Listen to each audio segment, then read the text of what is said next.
I want to get back to the some of your YouTube and hardcore bodybuilding days. You were a member of Team Dry Scoop, and I'm just going to list off a little bit of that roster. We have, of course, most notable Ryan Ankrom, Remington James, then Nathan Whitlach, Grant Furness, and there was I think a couple others. What were those days like? Because that just seemed like a lot of testosterone and a lot of madness. That's okay. So, Team Dry Scoop was something that Remington came up with. Was Nathan always had a secret like seal he did, seal of approval we called it, and This is Nathan Whitlach. yeah, Nathan Whitlach, and he started this seal of approval, and the next thing you know, we started all just dry scooping our pre-workouts. Before it was a thing on TikTok, man, back in like 2015, 2016. Oh, yeah. And then me, Ryan, Grant did come in the picture till a little bit later, but we were like the original OGs, and we just kind of stuck together. Nathan and I competed. Remington did the YouTube, and Ankrom owned a supplement shop.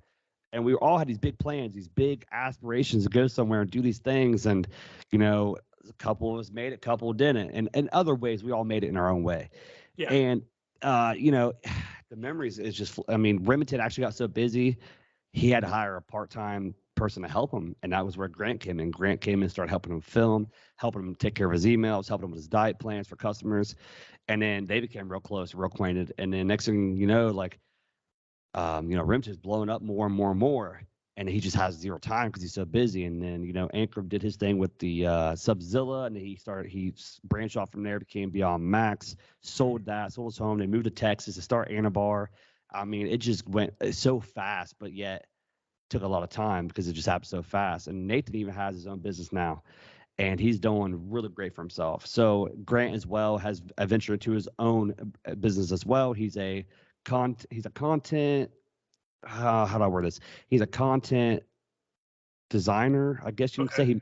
He makes like he makes symbols, badges, he makes cards, he makes all kinds of stuff for people. And I mean, he's doing very well for himself, physically and mentally in the best shape of his life right now. I don't know if you follow him on social media or not, but he's doing really well for himself. But overall, the experiences were great.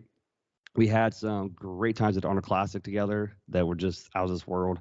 That I mean, just even thinking about like having a VIP section with Chris Jones, you had Jay Cutler in there. You had Ronnie Cole, dude, Jay Cutler in person. People don't realize even back in 2016, I think he just got done competing and still holding his size. That man in a tux, that ain't right. That's against the law, brother, because that man was just fighting for his life to hang in that thing.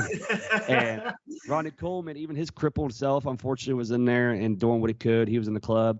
And it was awesome because we have VIP and we're watching all these YouTubers that we've always dreamed of. Like I was watching Chris Jones when he was Physiques of Greatness, and would see him coming to sit down to bar with us and sit in our booth and hang out. I'm like, this is unreal. Like I never thought I'd be sitting next to Chris Jones hanging out. Yeah. But super humble guy, and I still watch his content now because he's just so humble and he's really